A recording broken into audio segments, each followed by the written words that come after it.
mga kasalanan, kayaman mula sa korupsyon.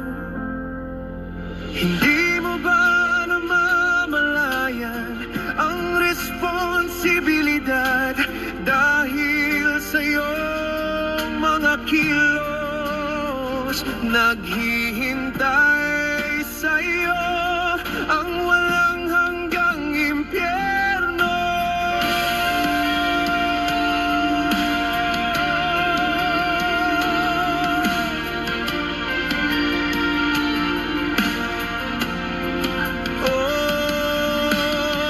Ang walang hanggang apoy ay hindi tumitigil. Sunugin ang iyong kaluluwa magpakailanman. Mga sigaw at iyakan lamang ang pinakamatinding sakit.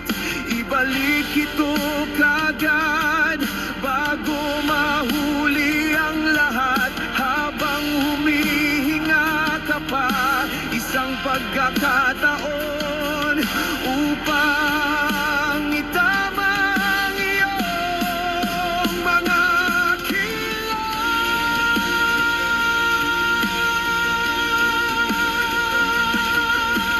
Di mo ba namamalayan ang